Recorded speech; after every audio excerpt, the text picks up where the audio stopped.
салом бинандагони азиз, барномаи ахбори озодист тақдиматон ва ман Шалогул Хоҷа дар 15 дақиқаи дигар ҳамроҳи шумо. Нахуст мебинем ки имрӯз 1 декабр атрофи кадом мавзӯъҳо суҳбат хоҳем кард. гирифторӣ ба HIV СПИД охири зиндагӣ нест. қиссаи зане ки беш аз 10 сол мешавад бо ин вирус ба сар мебарад. зери барфу борон дар интизори корфармо ва ё чӣ гуна як соҳибкори тоҷик мехоҳад барои марди корони Душанбе хобгоҳи бепул бисозад. ягон ҷои шиш надорем тай барфу боронда намехе гоҳ зонтиқати гоҳ безонтик гоҳ тар гоҳ гишна гоҳ ташна намехе. аз кӯмакҳои афроди хайрхоҳ бенасиб шуданд. COVID-19 дар Тоҷикистон ба рӯзгори маълулон ҳам бетаъсир намонд. беҳар азоб кашида истодам, пули иҷора зурам намерасад, падарам деҳқон, ду додари хур дорам. сафорати Тоҷикистон дар Русия мегӯяд моҳи ҷорӣ низ парвозҳои чартерӣ идома хоҳад кард. Имомиддин Сатторӣ имрӯз дар суҳбат бо Радиои Озодӣ гуфт 5 парвози чартерӣ дар як рӯз аз шаҳрҳои Русия ба Душанбе боқӣ мондааст. ин мақомдори тоҷик афзуд то замоне ки талабгорони бозгашт ба ватан аст, равои ҳавоӣ қатъ намешавад. дирӯз ҷадвали парвозҳои ғайринақшавӣ аз Тоҷикистон ба Русия ки то 30 ноябр таҳризӣ шуда буд ба поён расид.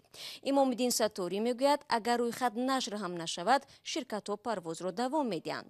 ин дар ҳолест ки аксарияти муҳоҷирони тоҷик мунтазири барқарор шудани парвозҳои доимӣ мебошанд, зеро мегӯянд нархи билети ҳавопаймоҳои чартерӣ барояшон дастнорас аст. 1 декабр дар ҷаҳон ҳамчун рӯзи мубориза бо вируси норасоии масунияти бадан ё худ ВИЧ-СПИД дониста мешавад. аз соли 1991 ба ин тараф дар Тоҷикистон беш аз 13 000 нафар ба ин вирус гирифтор шуда, зиёда аз 3,5 ҳазори онҳо ҷони худро аз даст доданд. дар миёни гирифторон ҳазорон зан низ ҳаст. бо яке аз онҳо Мумин Аҳмадӣ ва Маҳмудҷон Раҳматзода суҳбат карданд. шидагӣ махай наметонам, 14 сол шид ки ошкор шидагим. касалқати зиндаги кардистам. این زنی 45 ساله تاجیک که او را شرطاً راضیه نام میبریم، سال 2006 تصادفاً از سرایت یافتنش به ویروسی نارسایی مسئولیت بدن یا خود ویچ خبر یافت. هیچ درد نداشت. شنفتر خونسپوری رفتم. جویم چی خونده همجا برآمد. من بیماری وجودی مدبده. قبول نشیدم دانرده. شوهر مهاجرت بود. زنگ زد گفتم خیلی ایمک زشتگی مرکمم بود. شوهر و دختری 16 ساله روزیه نیز گرفتار این ویروس هستند. روزهای اول برای روزیه سخت بود. فکر میکرد که زندگیش به آخر رسیده است. دیدم که خیلی شیده بود کسال همین توبت کرده بتونید عمر درستر میشیده. این 14 سالش خدا به همین کسال رفتیستم. خیلی با امید میشیده زندگی کرده. زندگی پیش برده میشیده. هیچ قطعی هم میشیده زندگی کرده.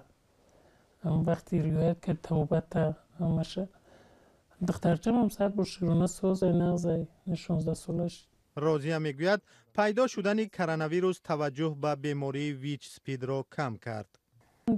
دیلی دخترچم دانی ترس بود که طلبومون بدونن مرا از سینف پیش میکنن. گفته خودش که کرونا برو من در چه گپی من خوب قدمی. این خانواده گرفتاری خود به این ویروس را پنهان می‌دارند چون میگویند در جامعه سنتی گرفتاران این ویروس تبعیض میشوند. در 30 سال اخیر در تاجیکستان مثل روزیه بیش از 12800 نفر همچون گرفتار ویچ ثبت شده است. زیاده از 3000 نفر فوتیده است و بیشتر از 9000 نفر دیگر با این ویروس زندگی دارند.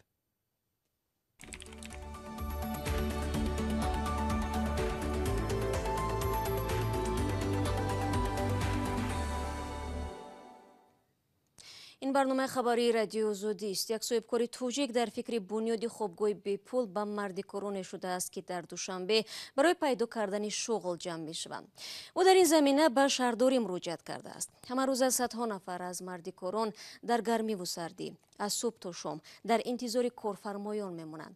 аксари онҳо аз ноҳияҳои дурдаст ба пойтахти Тоҷикистон меоянд ва ҷои хоб ҳам надоранд.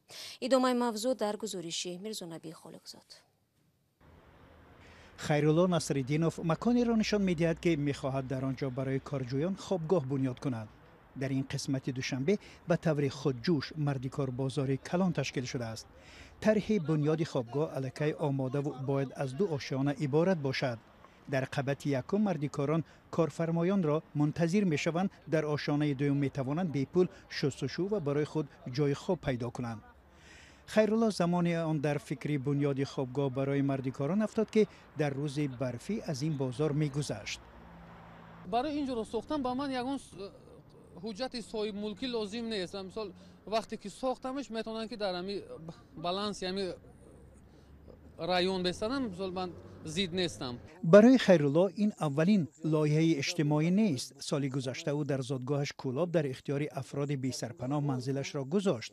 اینچنین برای آنهایی که امکان اجاره مهمانخانه را ندارند وگانی را درست کرد. ویدیو کرده پرتافتم کمی در شهر کولاب بخونه یا که مثلا یگان زنهایی که در زیر فشار اویلوی قرار دارن، عموما مردها یا آدمایی که در بخونه هستن بیان در همجا جای خوب رایگان خوب کنن.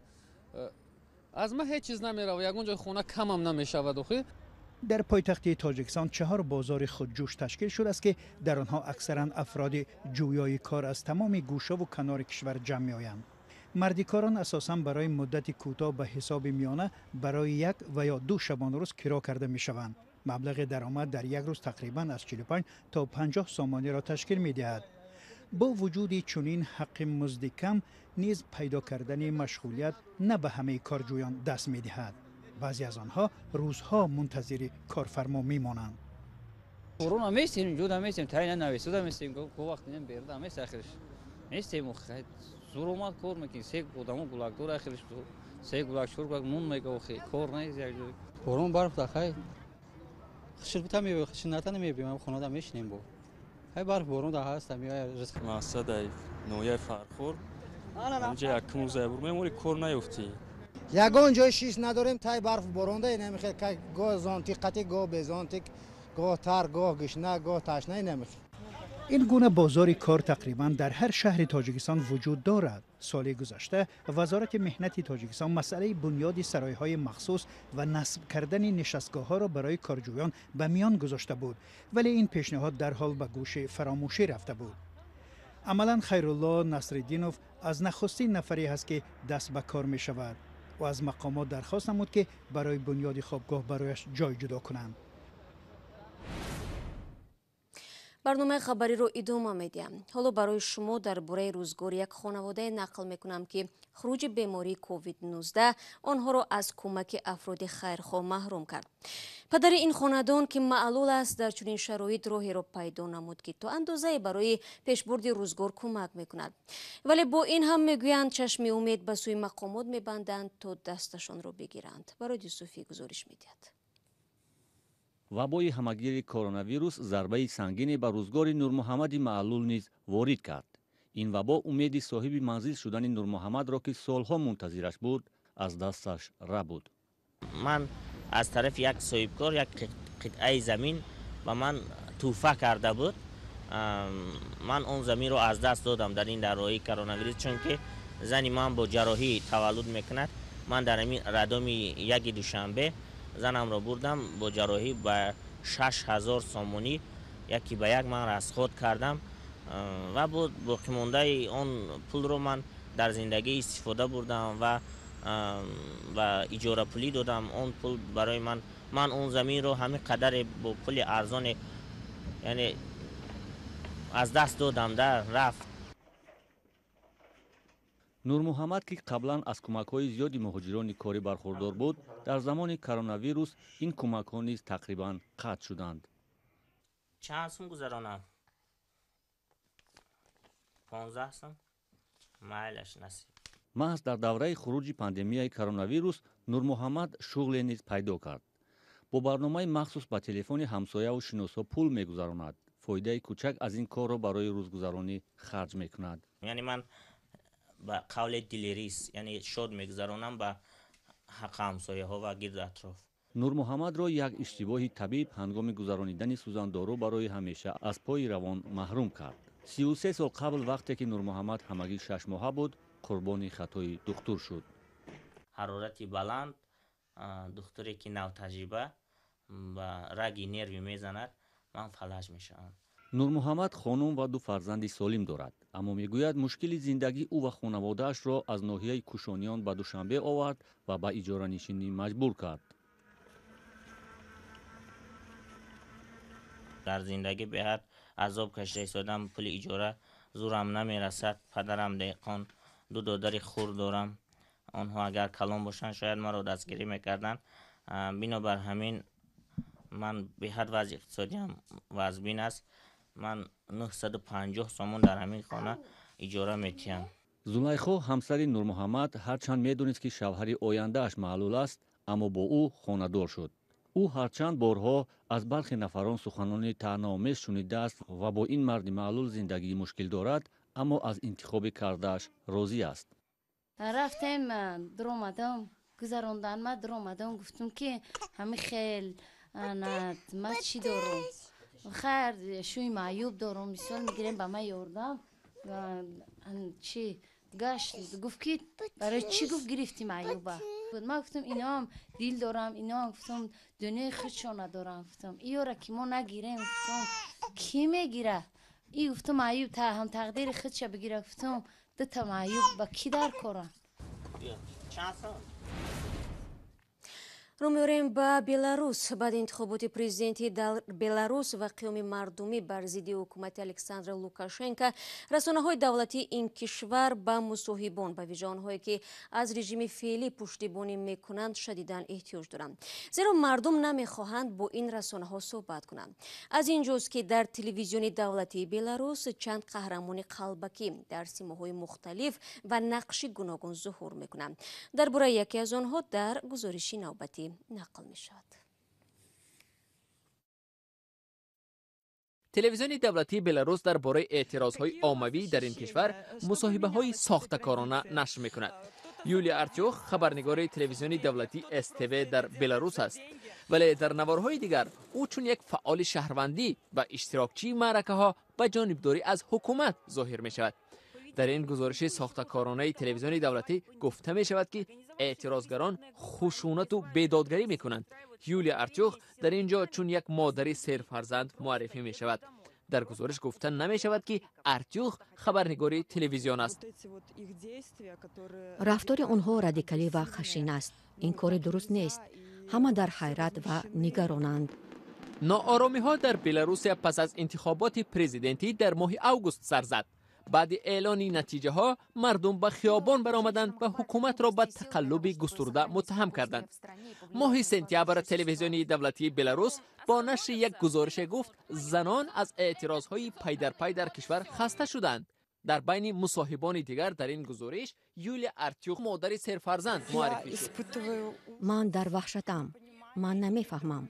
من حیرانم. این گزارش STV درباره سبقت ماشینرانی به طرفداری از الکساندر لوکاشنکو است. در اینجا ارتیوخ چون یک اشتراکچی چهاربینی معرفی شده است. ما جمع میشویم، صحبت میکنیم، ما با دوستانمان وام میخوریم. STV ادعا دارد که 80% بلاروس ها از لوکاشنکو حمایت میکنند، اما برای صحبت در گزارش ها کسی را پیدا کردن نمیتوانند. از این رو باید یک نفر در چند نقش بازی کند. یولیا ارتیوخ یگانه نفری نیست که در تلویزیون دولتی بلاروس در چند نقاب یا نقش‌های مختلف ظاهر می شود. یلینا ویربیتسکا از شرکت‌داران دیگری معرکه‌ها به جانبداری از لوکاشنکو است. او در این نوار چون یک ساکن عادی مینسک صحبت می کند. ویتالی لیانوویچ یا پلامن پاسکوف در یک گزارش تلویزیون دولتی ویروسولوگ یا پزشک واگرشناس معرفی می شود، اما در گزارش دیگر او علاقه سیاستمدار گفته می شود. پاسکوف از بلغارستان است و در رسانه‌های روسیه هم او را دیدن ممکن است. او یکی از نامزدهای انتخابات پرزیدنتی سال 2016 بود و صاحب 0.26% رأی مردم شد. دوستان عزیز، فرصت برنامه ما اینجا به پایان میرسد. اخبار از این بیشتر رو در سامانه رادیو آزادی زیر نشانی www.azadi.org بخوانید و در صفحه آزادی ویدیو در یوتیوب میتوانید تماشا کنید.